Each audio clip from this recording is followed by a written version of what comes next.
ఎగువ ప్రాంతంలో కురుస్తున్న భారీ వర్షానికి కృష్ణానదికి వరద ఉధృతి కొనసాగుతుండటంతో సంగమేశ్వరుడు జలాదివాసంలోకి చేరుకుంటున్నారు.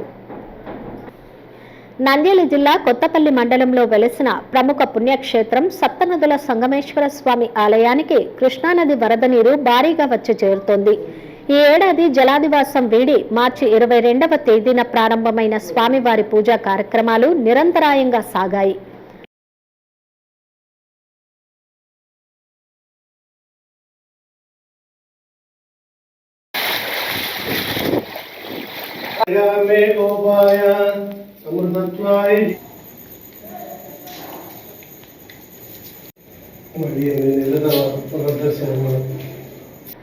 దాదాపు 131 రోజుల పాటు భక్తులకు దర్శనమిచ్చిన సంగమేశ్వరుడి దర్శన భాగ్యం శనివారం ముగిసింది.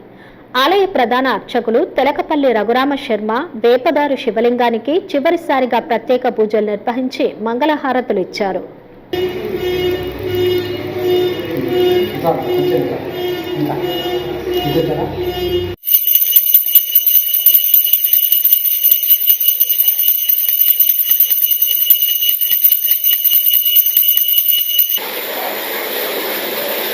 శ్రీమన్మహాదేవాయ నమః.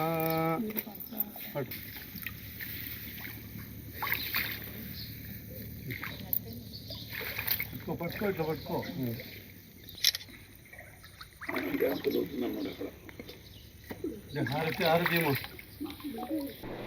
ఇకపై సంగమేశ్వర స్వామిని దర్శించుకోవాలంటే భక్తులు మరో 6 నెలల పాటు నిరీక్షించాల్సింది. ఎగువ ప్రాంతంలో కురుస్తున్న భారీ వర్షాల కారణంగా శ్రీశైలం జలాశయానికి వరద నీరు పోటెత్తుతుండటంతో ఆలయ ప్రాంగణాన్ని కృష్ణా జలాలు చుట్టుముట్టాయి.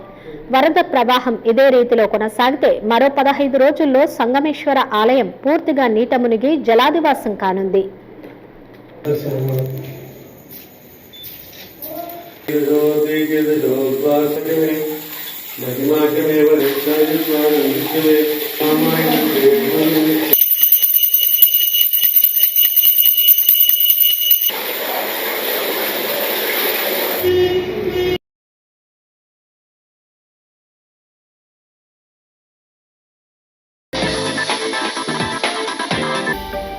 హలో అండి, నేను మీకు Rakshitha. Please do subscribe to Nandyal communications.